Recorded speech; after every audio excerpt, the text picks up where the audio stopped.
प्रिय दोस्तों, स्वागत है आपका एक बार फिर से स्वस्ति प्रोग्राम में। मैं आपकी दोस्त, आपकी होस्ट आपका स्वागत करती हूँ।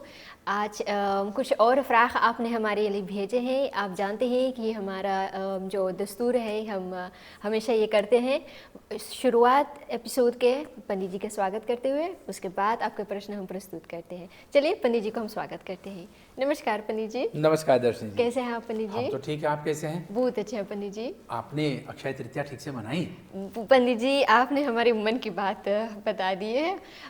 बहुत अच्छे से हमने मनाई है। आपने जैसे बताए थे, हमने अपना एपिसोड स्वस्ति प्रोग्राम हमने फिर से चलाए हैं और फिर से हमने जाना है कि मतलब आपको फिर से सीखना पड़ा? जी, ऐसे कुछ एक फ्राख भी ऐसने पंडित जी आज के एपिसोड में भी आयल है। एक भूलने की जो आपने बताई है तरकीब, वो काम आती है, लेकिन कुछ लोगों की लीव स्टेट के अनुसार ऐसे भी होते हैं कि कुछ बीमारियां उनको हो जाती है और कुछ नुस्खे काम आते हैं, कुछ नुस्खे काम नहीं आते हैं। तो आज के एपिसोड में कुछ लोगों ने ये प्रश्न बताए भेजे हैं। वे जानना चाहते हैं कि हम डिमेंशिया सनातन धर्म में हम कैसे डिमेंशिया को हम देखते हैं? भूल भुलैया। जी हाँ, इसको कैसे हम लोग हम सनातन धर्म में eigenlijk हम कैसे इसको हम देखते हैं, कैसे हमें इसके hoe moeten we eigenlijk ermee पहचान? omgaan? Hoe gaan we het herkennen? अच्छा अच्छा अच्छा, जी। इसका जो है पहचान क्या है?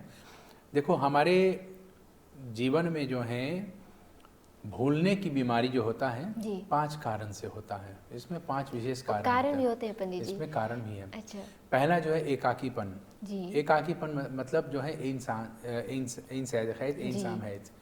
एकाकीपन में व्यक्ति जब पड़ जाता है तो उसको जो है ना ज़्यादा बोलने को है, ना किसी से कुछ बोलने के, अपने दिमाग को ट्रिगर नहीं करता है ना, उसका दिमाग नहीं दौड़ता है फिर, जी बस एक ही चीज़ को देखता है, उसी में शांत रहता है, एक ही आदत को पकड़े रहते हैं। तो इसमें जो है उसका बुद्धि जो है थोड़ा कम काम करना शुरू कर देता है। और जब बुद्धि कम काम करेगा, कम काम करना शुरू कर देगा, तो समझ लेना इसका जो है बल, इसकी ताकत घट जाएगा। अब ऐसे समझ लो आप बॉडी बिल्डर हैं, जी ठीक, और आपने जो है कोई भी कारण से 2 सप्ताह तक जिम नहीं गए, आपने जो है लिफ्टिंग नहीं की है, बॉडी लिफ्टिंग आदि कुछ नहीं की है, आपने अपना एक्सरसाइज नहीं किया, तो इसमें क्या होगा? शरीर ढीला हो जाएगा। हाँ दिमाग का भी बिल्कुल ऐसा ही है। इसको जो है हम लोग ठीक से काम में नहीं लाएंगे तो इसमें ढीलापन आ जाएगा, और यही ढीलापन व्यक्ति को जो है जा करके भूलने की ओर ले जाएगा। जितने एकाकीपन होगा जी। उतने ही जल्दी इसके अंदर में ये एक भूलने की बीमारी आ जाएगा। लेकिन पंडित जी, कुछ लोग जो ज़्यादा बोलते हैं या कुछ ओवर एक्सरसाइज करते हैं, तो उनको कैसे ये बीमारी भी हो जाते हैं वही पंडित तो जी? मैं बोलना चाहता हूँ। अभी तो मैंने एक ही बताया। अच्छा अभी तो जी मैंने जी एकाकीपन जी की ही बताई है। जी तो एकाकीपन एक कारण है। हाँ दूसरा कारण इसमें यह है कि हमारे जीवन में केवल एक ही चीज पर दिमाग अटका रहता है, हाँ टेलीविजन और मैं, मोबाइल और मैं, बस देखते रहते हैं, हंसते रहते हैं और कुछ नहीं है। तो ये आंख की जो है एक प्रकार की जोर उस चलचित्र पे, उस फिल्म पर होता है, जी जो दिमाग में जा करके कुछ अच्छा लगा हंस लिया, कुछ अच्छा नहीं लगा चुप रह गया या फिर रो लिया। कितने लोगों के सामने ये हंसने वाली हास्य परिभाष्य ऐसे जो है फिल्में भी दिखाई जाए, जिसको हम लोग ह्यूमर पिक्चर कहते हैं, ऐसे भी दिखाए कॉमेडियन, तो वो भी हंसते नहीं हैं, क्योंकि उसके दिमाग पर जो है ये एकाकीपन का जो है असर चल चुका है। तो दूसरा जो है दिमाग पे जो है कोई ऐसा चैलेंज नहीं है, कोई ऐसा दृष्टि नहीं है जिसके कारण से उसके जीवन में नवीनता आए, तो न्यूनताहीन हो जाता वो, इसको न्यूनता कहते हैं, तो वो न्यूनताहीन हो जाता है। फिर तीसरा कारण इसमें होता है कि हमारे जीवन में हम जो कुछ भी करते हैं जी पढ़ते कम है। जितने भी पढ़ोगे, हम करते हैं बहुत कुछ, पका लेते हैं, बोल लेते हैं, लेकिन पढ़ते नहीं। पढ़ने से दिमाग पे नए नए शब्दों को जो है आविष्कार होगा, इसमें नए नए शब्द पढ़ेंगे, नई नई ज्ञान होगा, और इसमें जो है दिमाग में कल्पना भी शुरू हो जाएगा। कल्पना मतलब इन बिल्डिंग क्राफ्ट, तो ये भी इसके अंदर में आ ही जाएगा। लेकिन हम पढ़ते नहीं हैं। आजकल जो है हम लोग बस हाँ सुन लेते हैं, न्यूज़ पे क्या बोला, ओ भैया आप न्यूज़ से आप चलते फिरते चैनल में आप ही बता दो, हैं ऐसे बस सुन लिया। और लोगों का जो है चौथा मुख्य कारण है परनिंदा। निंदा करना, ज्ञान की बातें तो हो ही नहीं रहा है, लोगों की बुराइयों की बात हो रहे हैं। तो ये इसकी जो है इसमें नकारात्मक जो होता है, नेगेटिविटी जो होता है, तो ये व्यक्ति के जो है बुद्धि को जो है बलहीन कर देता है, तो उसका दिमाग केवल एक ही ओर जाएगा। और सबसे अहम बात है, जो मुख्य कारण होता है कि हम लोग अपने जीवन में भर जवानी में ही आदत बना लेते हैं एक से एक गोलियां लेने के लिए, सोने के लिए। आप सोने के लिए कोई भी ऐसा गोली ले लो, दियासपान, ओसापान और कौन सा पान नहीं है ना, जितने भी ले लो, फालियम इत्यादि भी हैं, इसको ले लो, ये सब जो है सोने की जो है आदत, ये दिमाग को जो है जाकर के ढीला गुमराह कर देता है। और यही गोलियां जो है जाकर के बुद्धि को जो है एकदम सुस्त बना देता है। तो एक तो हमारे अंदर में चैलेंज नहीं है, दूसरा हमारे अंदर में कोई न्यूनता है, कोई नवीन कार्य है नहीं, तीसरा हमारे अंदर में लोकतंत्र के जो है केवल एकाकीपन का जो है अपने ही मस्ती में धुन रहते हैं, और चौथा जो है हम लोग परनिंदा में लग जाते हैं, और पांचवा जो है जाकर के गोलियों के सहारा ले लेते हैं। ये 5 चीज हमारे जीवन में ना होने के कारण से, अगर कोई अकेला है और अकेलापन के कारण से वो किसी से बोल नहीं पाता है, बहुत सारे लोग ऐसे हैं इस दुनिया में जिनके पास दोस्त नहीं, मित्र नहीं है, तो वो सोचते हैं कि हम किससे बात करें, कहाँ जाए, किसे क्या करें।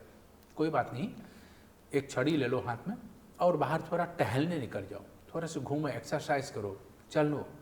हम एक्सरसाइज करते ही नहीं, हम चलते नहीं हैं, तो अपने शरीर को जो है ढीला कर देते हैं हम लोग, एक्सरसाइज ना करने के कारण, ना बोलने के कारण से। हमारे जीवन में कोई ऐसा चैलेंज नहीं है, न्यूनता है नहीं, हमारे जीवन में जो है हम गोलियों के आसरा पे रह जाते हैं, और हमारे जीवन में कोई भी ऐसा साधन नहीं जिसके लिए हम लोग एक्सरसाइज करें, बस लोग की निंदा में आदि में लग जाते हैं। ये 5 मुख्य कारण हैं जिससे हमारे शरीर के अंदर में भूल भुलैया आ जाता है। जिस दिन कोई व्यक्ति हमारे आपके सामने बैठ जाएगा, और अभी आपने कुछ बोला था, क्या बोला था आपने, ऐसे अगर पूछने लगे ना तो समझ लेना ये पहला लक्षण होता है कि उसके अंदर में भूल भुलैया आने लग गए हैं। फिर एक और पहचान इसमें आता है, और उस पहचान के माध्यम से हम लोग जान सकते हैं कि भूल भुलैया जो हमारे जीवन में है, इसका मुख्य कारण ये है कि हम जो है नई चीज़ों की ओर ध्यान नहीं देते हैं, नई पुस्तकों की ओर हम लोग नहीं जाते, कुछ पढ़ते नहीं हैं। अखबार पढ़ लेते हैं, दुनिया भर की न्यूज़ पढ़ लेते हैं, क्या हमको रोटी मिलेगा इससे? नहीं मिलेगा। लेकिन हमको पढ़ करके अपने बुद्धि को और तेज बनाना है, कुछ याद करना है। गीता की एक श्लोक पढ़ लो, रामायण की एक श्लोक पढ़ लो, कोई भी पुस्तक पढ़ लो, उस पुस्तक के साथ डिस्कशन करो, उस पुस्तक के साथ बात करो, तुमने यहाँ पर ये लिखा है, इसका मतलब क्या है, तुम क्या कहना चाहते हो, लेखक हमसे आपसे क्या कहना चाहते हैं। अरे भाई तुम्हारा दृष्टि ऐसे है लेकिन मेरा दृष्टि ऐसा है, मैं इसको ऐसे समझूंगा, ठीक है।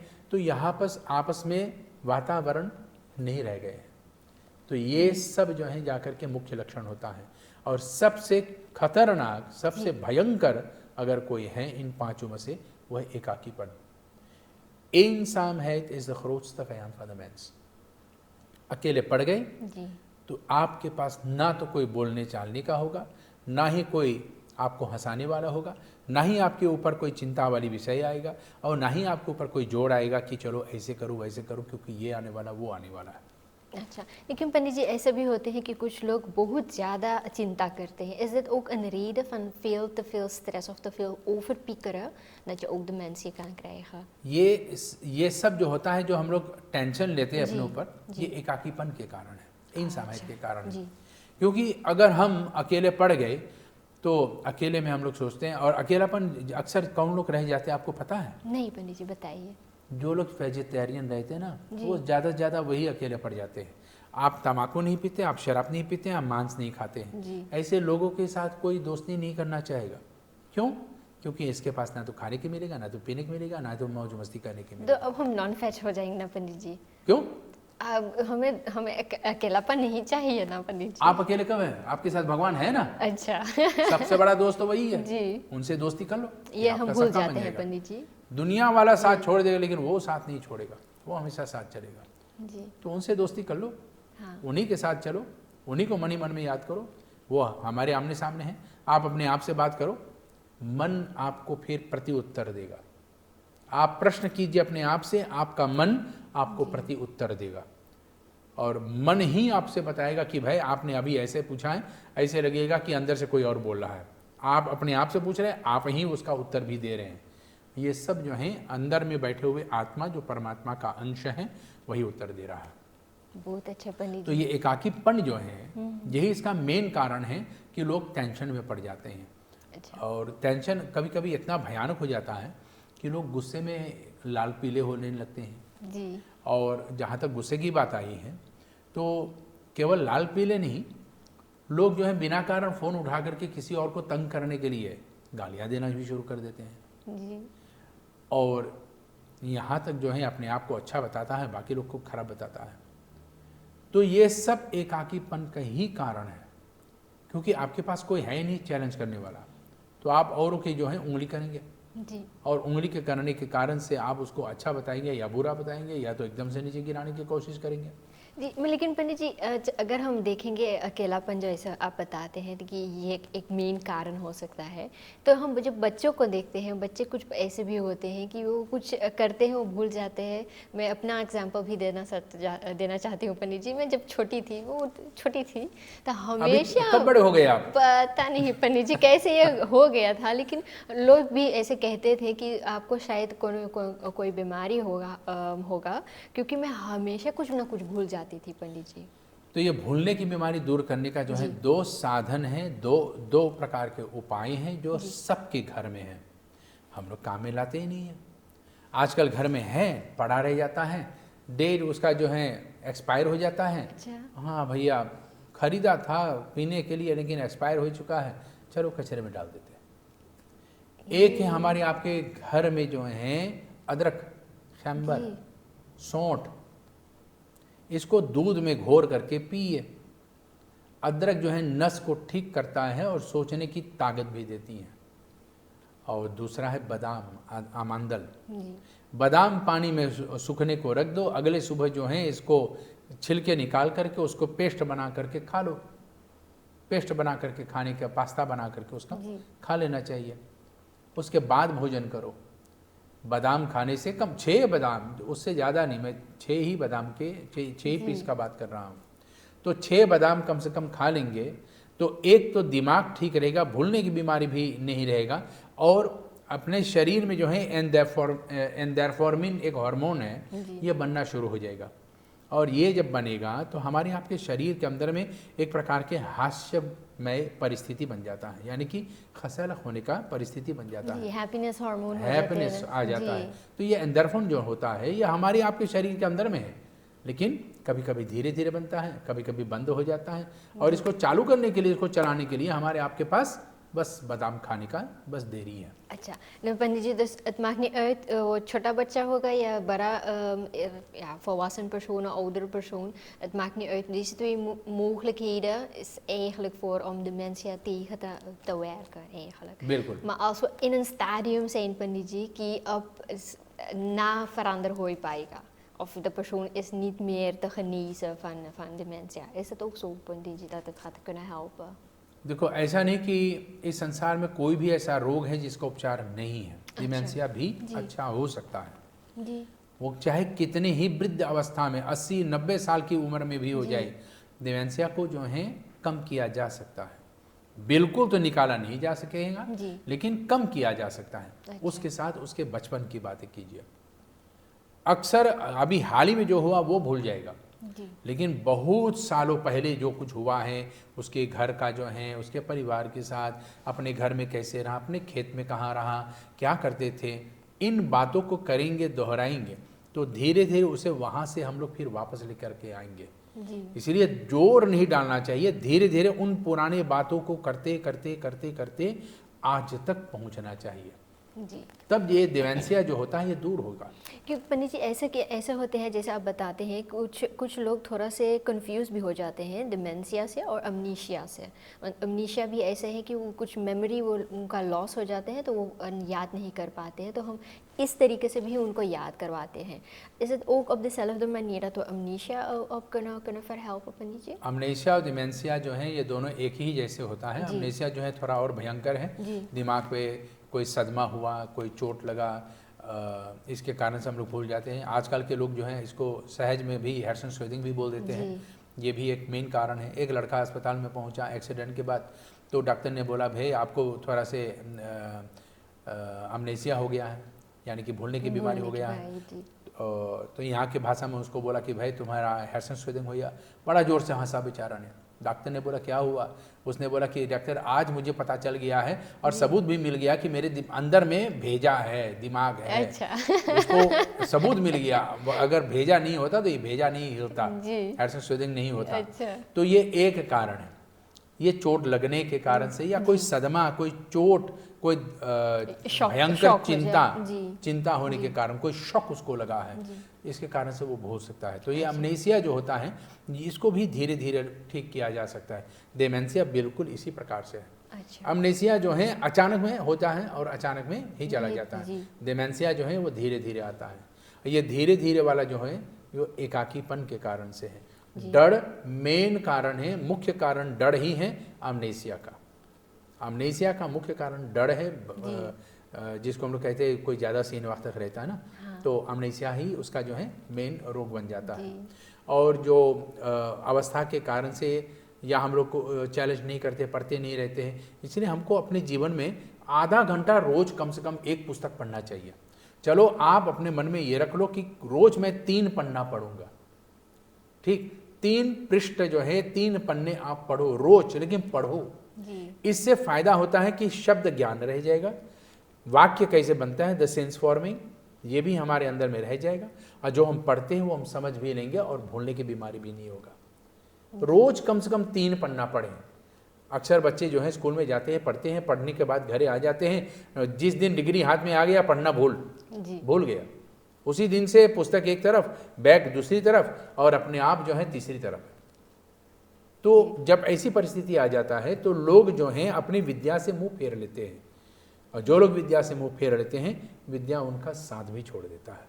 इसलिए पढ़ना चाहिए, कम से कम 3 पन्ने 3 पन्ने रोज पढ़ो, और 3 पन्ने पढ़ने से दिमाग पर असर पड़ेगा, और यही असर जो है हमारे आपके जीवन में हमें नवीनता की ओर ले जाएगा। बहुत अच्छे पंडित जी, बातों में आपने एक और अंदर वर्ब के बारे में बात कर लिए थे, जो हमारे प्रिय दर्शकों ने हमारे प्रोग्रामों में भेजे हैं।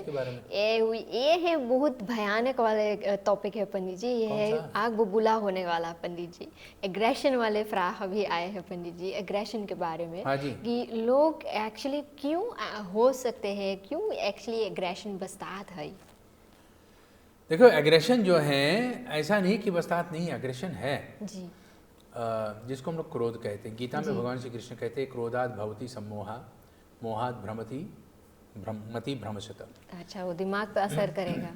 क्रोध जो है, इंसान को अगर क्रोध जब आ जाता है तो ये बुद्धि को नष्ट कर देता है, बुद्धि को एकदम से भरभर कर देता है। वहाँ पर सोचने का जो है और समझने का जो है विचार, ये शक्ति एकदम से खाली हो जाता है।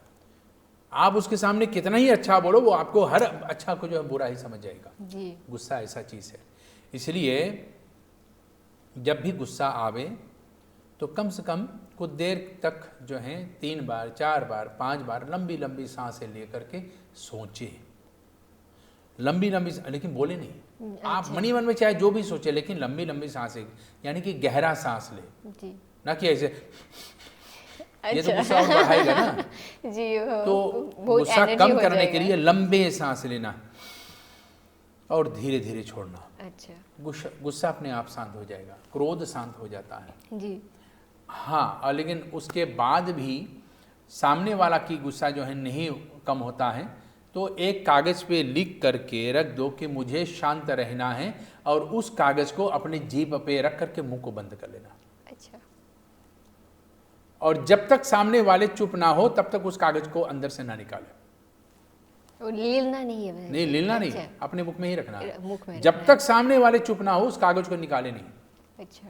इसको महामंत्र कहते हैं, और यही महामंत्र जो है गुस्सा को शांत करने का साधन है जी। अब पूछा गया है यहाँ पर, उस व्यक्ति ने बोला कि पंडित जी आपका ये मंत्र काम कर गया। अच्छा। हमने बोला काम कहाँ किया है, आपने प्रति उत्तर नहीं दिया है क्योंकि आपका मुख बंद रहा जी। मुंह खोलने से तो एग्रेशन और बढ़ेगा ना। बिल्कुल, यही तो कारण है। जी। क्रोध जो है, अगर कोई आपके सामने क्रोध करे, आप हंसते रहो, चुप रहो, और हंसते गुस्सा रहो। हो जाते हैं पंडित जी अरे कुछ वो अपने लोग आप पर और। गुस्सा करेगा, जी। लेकिन आप हंसते रहेंगे तो उसका गुस्सा भी हंसी में ही आ जाएगा।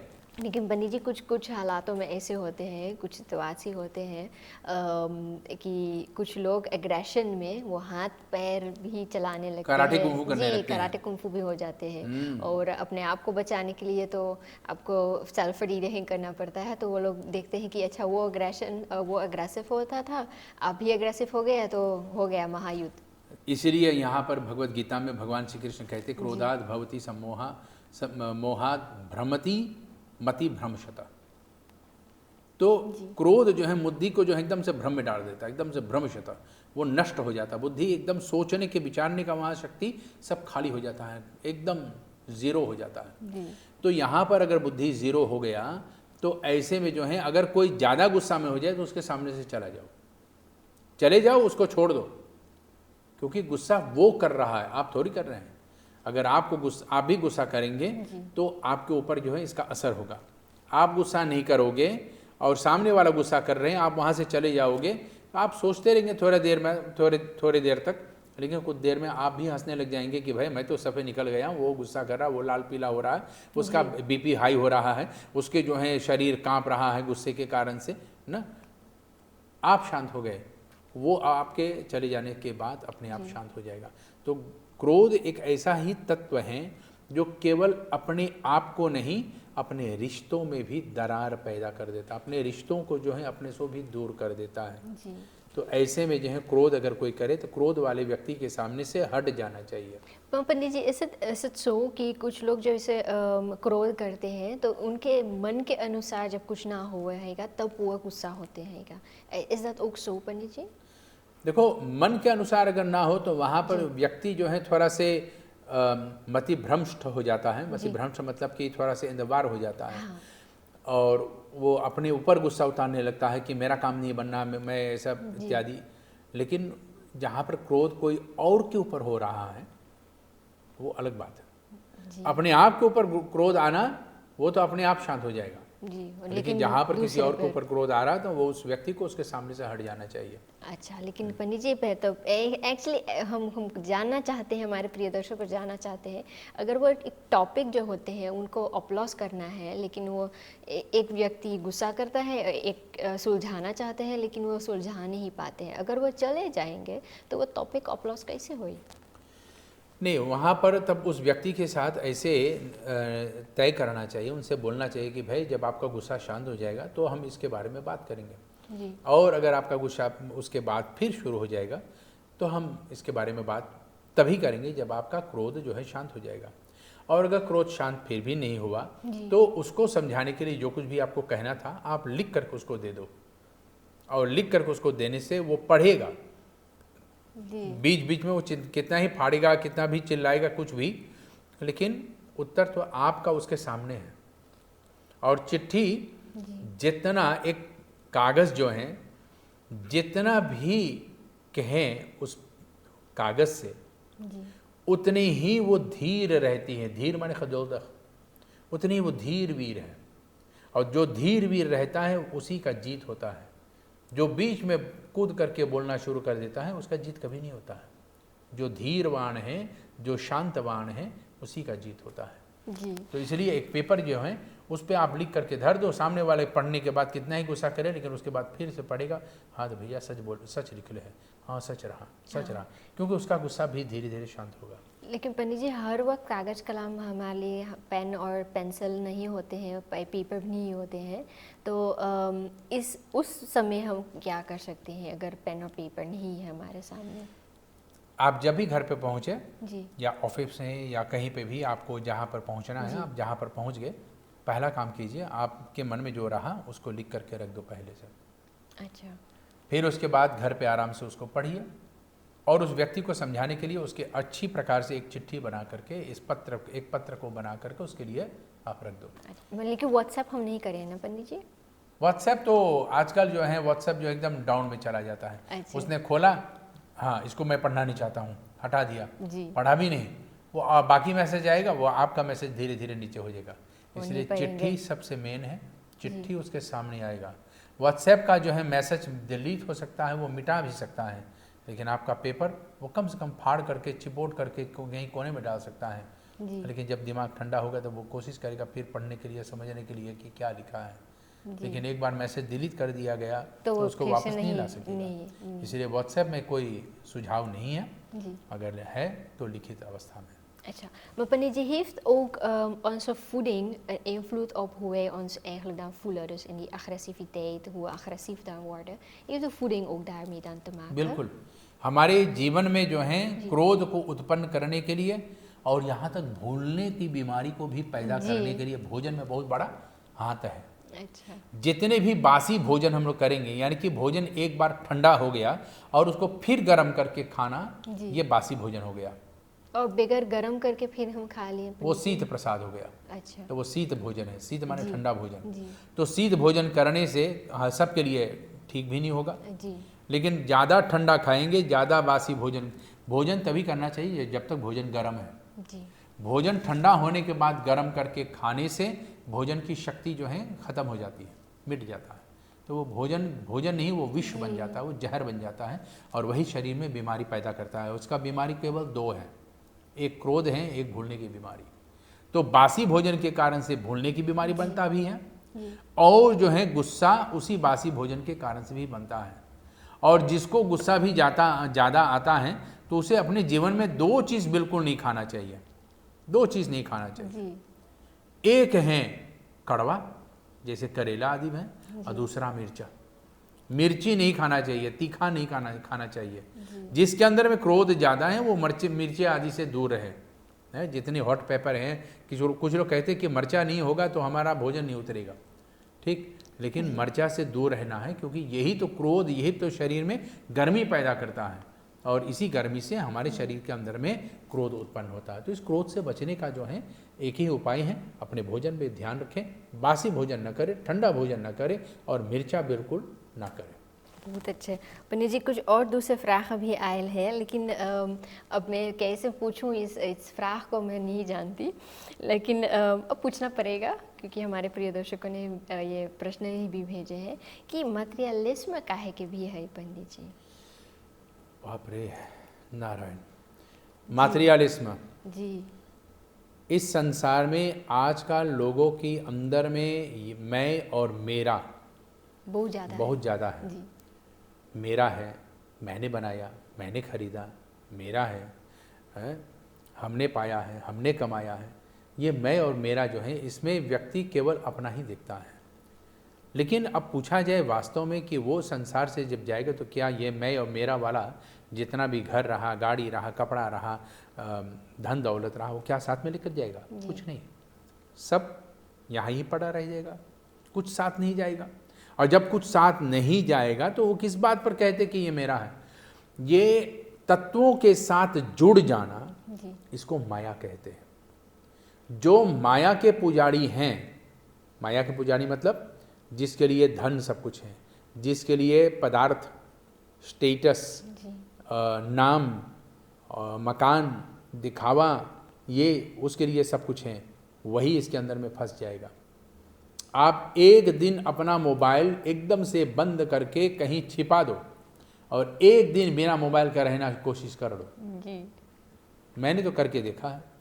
मैंने तो एक सप्ताह तक अपना मोबाइल फ़ोन बंद करके किनारे में रख दिया, एक सप्ताह तक फ़ोन नहीं लिया। आराम मिले होगा इतना शांति इतना शांति जी कि लगा कि एकदम स्वर्ग में पहुंच गया।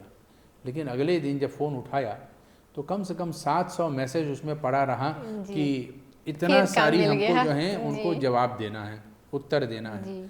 फिर मैंने जो है धीरे धीरे करके सबको जो है उत्तर देना शुरू कर दिया। तो ये एक सप्ताह की जो अपने आप से मिलना हुआ, इसी को कहते हैं अपने आप से मिलो, तो पता चलता है कि क्या है मैं और क्या है मेरा। ये मैं कौन हूँ और ये मेरा क्या है, इनसे पहचान हो जाता है। इसलिए एक सप्ताह तक, चलो सप्ताह छोड़ो, एक दिन तक कोशिश कर लो।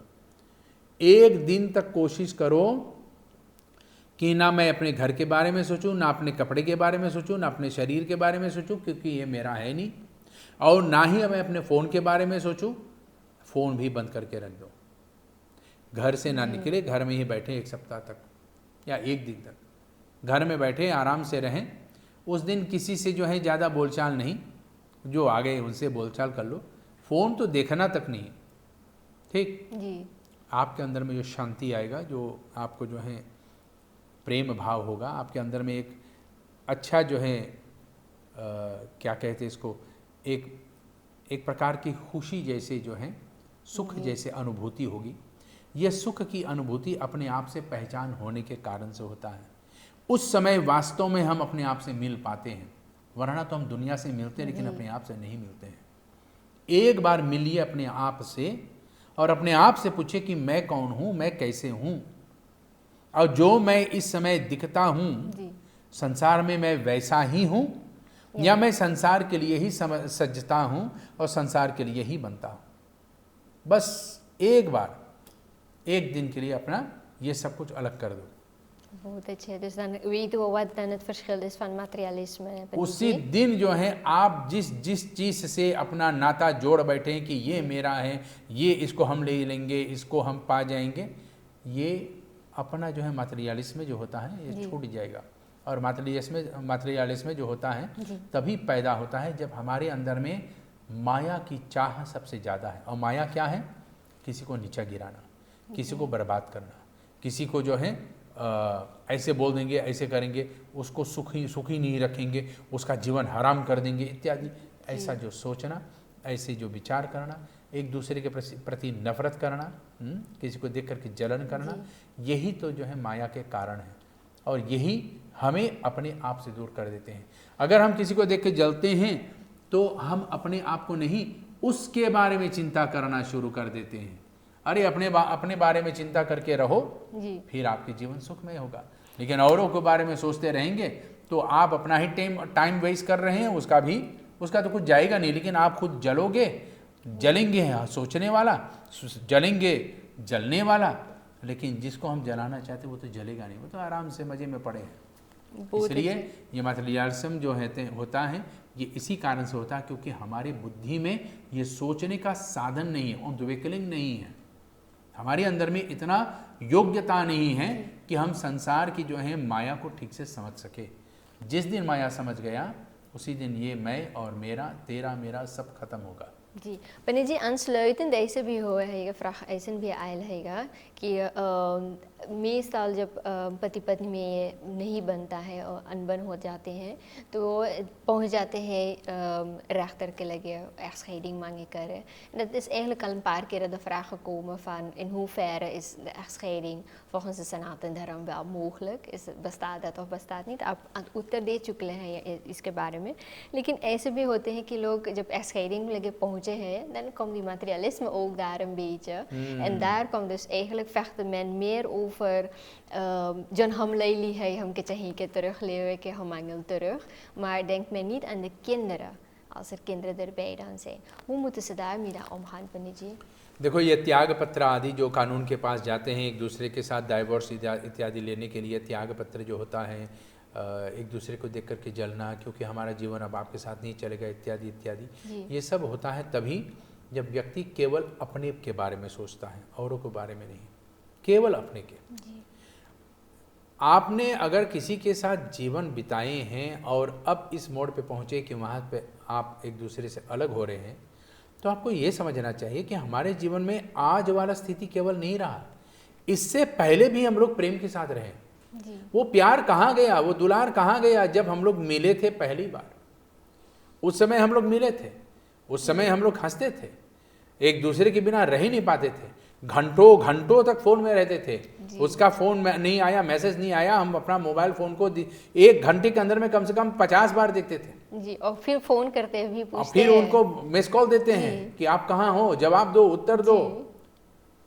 वह चाहत जो रहा पहले अब क्यों नहीं है, अचानक खत्म कैसे हो गया?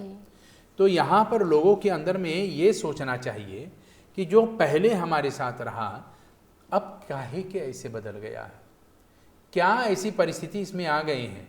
और विशेष करके जब दोनों के बीच में अगर एक बच्चा भी आ जाए तो वहाँ पर मैं और मेरा नहीं, वहाँ पर हमारे ही बारे में सोचना चाहिए, क्योंकि वह बच्चा जो होता है दोनों का होता है।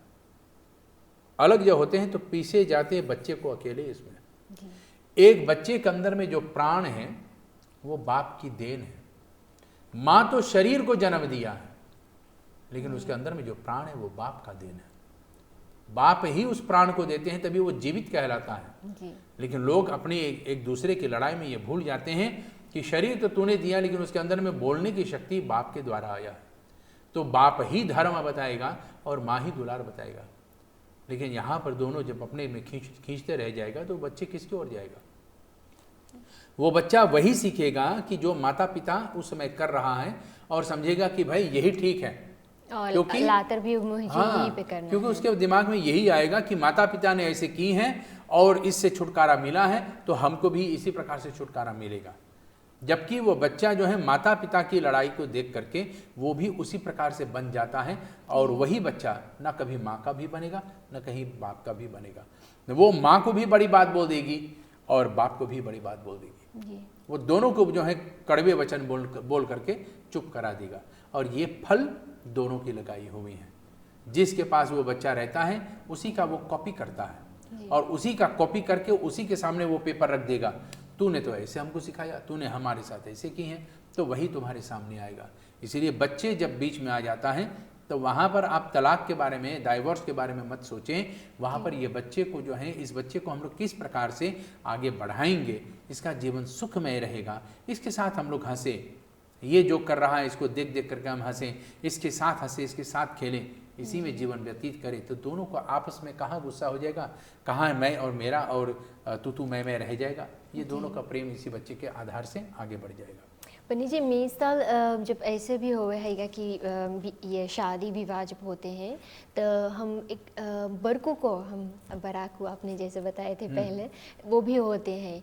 What is zijn rol als we dan in een echtscheidingsproces zijn? What is dan de rol van de बरकू in deze? जेठ जिसको हम लोग कहते हैं वो बड़कू, यहाँ पर सही भाषा में यानी कि लौकिक भाषा में लोग बोलते हैं। बड़कू का हम लोग मंडप में खरोतकू बोली है जी। हाँ, बड़कू। तो वो खरोतकू उसका जो होते हैं जब पति पत्नी के बीच में रिश्ता इतना गड़बड़ हो जाता है कि वहाँ पर ये दोनों अलग होने का जो है नौबत पे आ जाते हैं, अलग होने का जो है विचार करने लगते हैं। तो यहाँ पर जेठ का अधिकार बनता है कि दोनों को समझाइए कि भाई देखो, तुम दोनों की विवाह में मैं वहाँ पर था और वहाँ पर होकर के मैंने तुम दोनों को प्रेम को देखा। याद करो उस दिन को, उस प्रेम को जब तुम दोनों एक दूसरे के साथ प्रेम के साथ रहते थे। याद करो उन दिनों को जब तुम दोनों मेरे पास आया करते थे और विवाह के बारे में बात करते थे कि हम विवाह करते हैं क्योंकि हम एक दूसरे को चाहते इत्यादि इत्यादि। उन दिनों को, उन बातों को याद करो। जेठ का काम बनता है यहाँ पर दोनों की बीच में मध्यस्थ बनना, मीडिएशन का जो है जो काम होता है उसको यहाँ पर सिखाया जाता है कि आपको मध्यस्थ बनना है दोनों के बीच में। कराटे कुंफू इत्यादि जो होने वाले हैं उसको शांत कराइए। दोनों के दिमाग में जो महाभारत की युद्ध चल रहा है, दिमाग को शांत कराइए और दोनों के एक दूसरे से फिर से पहचान कराइए। वो अपने आप से मिले, ये अपने आप से मिले, दोनों अपने आप से मिलने के बाद दोनों एक दूसरे से मिले और उन दिनों को याद कराइए जब ये दोनों मिले थे। इसके बाद भी अगर बात ना बने तो जेठ का काम है दोनों के इस प्रकार से समझा बुझा करके कि बिना मारपीट, बिना गाली इत्यादि अलग कर दें कि भाई आप इधर रहिए, आप इधर रहिए, तुम्हारी बात जो है मैं सुनूंगा, उनकी बात जो है मैं सुनूंगा, दोनों की बात सुन करके मैं एक निष्कर्ष निकालूंगा किसके पास क्या होगा, क्या नहीं होगा, कितना होगा, कितना नहीं होगा। अच्छा, ये जेठ का काम बनता है। फिर ये जोर माता पिता के ऊपर नहीं देते, ये जेठ का काम बन जाता है और जेठ ही इन दोनों को जो है जा करके अपने अपने रास्ते पे लगा देते हैं कि यहाँ से तुम्हारा काम, यहाँ से तुम्हारा काम, इस रास्ते से तुम्हें जाना है, उस रास्ते से तुम्हें जाना है। और वहाँ पर जो है उन मुकेश जी का जो है गीतों का नहीं गाना है कि जिस गली में तेरा घर ना हो बालमा हम उस गली में नहीं जाएंगे। ठीक है। तो ऐसे ऐसे उन बातों को अब याद ना कराएं। दोनों को शांतिपूर्वक रहने दें कि वो भी शांति ये भी शांति से रहें। यहाँ पर जेठ का यही काम बना रहता है। पंडित जी ook de जेठ die eigenlijk बनावल जेठ भी होते हैं कि कुछ लोग के बड़े भाई नहीं होते हैं तो वो जेठ नहीं लाते हैं, maar dan hebben ze een बनावल broer of ja जेठ dan barku toch? In zo'n geval kan die बनावल barku die dan ook betrokken worden? जेठ कोई भी हो, अगर किसी को बड़े भाई नहीं है तो वहाँ पर अपने चाचा दादा की आजा की कोई भी ऐसे रिश्ते में है जो जेठ योग्य है तो उसको ले लिया जाता है, उसको जेठ बना लो। अगर वहाँ पर भी नहीं, आपके मित्र में कोई है जो भाई समान जिसको आप देखते हैं उसको ले लो जेठ। लेकिन जेठ का काम बनता है कि दोनों को बराबर समझे, आपको अपना ही समझे, बहू को भी अपना ही समझे और दोनों को उसी प्रकार से समझा करके शांतपूर्वक रखें। ये जेठ होता है। ये फ्राग इसलिए पूछे हैं पंडित जी क्योंकि ये ऐसे भी आए हैं कि कुछ माता पिता भी होते हैं जो जेठ को भूल जाते हैं शादी के बाद, और जब ऐसे अनबन हो जाते हैं dan nemen ze het in hun eigen handen en dan beginnen zij eigen voor hun kinderen eigen beslissingen dan te nemen. बिल्कुल सही बोला। En in hoeverre Pandit ji moeten dan de ouders wel dan dit stap dan nemen? अगर ऐसी परिस्थिति बनता है तो दुल्हा दुल्हन को जो है वर और वधू को सबसे पहला जो है उस जेठ के पास ही जाना चाहिए। माता पिता के पास जाने से पहले उस जेठ से बात करो कि जेठ जी आप हमारे बड़े भाई बन करके आए हैं, आप अगर मैं गलत हूँ तो मुझे समझाइए, और अगर आपकी जो है बिटिया जो होगा बेटी के नाते होगा उसका, तो अगर ये गलत है इनको समझाइए, हम दोनों को समझाइए कि हमारे बीच में जो है जा कर के अब एक दूरी उत्पन्न होने लगा है, इस दूरी को हम लोग कैसे और करीब में और नज़दीकी में ला सकते हैं और पास में ला सकते हैं, हमको जोड़ने का प्रयास करें। तो यहाँ पर ये काम जेठ का होता है, तो इन दोनों को ही जेठ के पास जाना चाहिए। ऐसा नहीं कि विवाह हो गए और भैया जेठ के साथ प्लाट डांसी शुरू हो गई, नहीं, ऐसा नहीं। जेठ का आदर तो सदैव जेठ का ही रहेगा और जेठ का उसी प्रकार से उसका सम्मान करना। बहुत अच्छे पंडित जी, हमें कुछ ध्यान में रखने के लिए हमें ये सिग्नल मिल गया है कि आज के एपिसोड हम यहीं पे हमें भी समाप्त करना पड़ेगा। हो गए जी, बरकू के बारे में हम बात करते करते समय ही कब भी दिया पता नहीं चला, समय ही छोटकू बन गया। जी पंडित जी आपको हम बहुत बहुत धन्यवाद करना चाहते हैं। हम फिर मिलेंगे अगले एपिसोड में। धन्यवाद। शुभ रात्रि। शुभ रात्रि। जी प्रिय दर्शकों, आपने देखे हमने बात की है डिमेंशिया के बारे में, अमनीशिया के बारे में भी पंडित जी ने उपाय भी बताए हैं कि als u iemand heeft in de omgeving of u heeft die vragen ook naar ons toegestuurd en heeft u een antwoord en heeft u ook een oplossing meegekregen. Ik wens u een fijne avond. We zien elkaar volgende week. Namaskar, Shubh Ratri.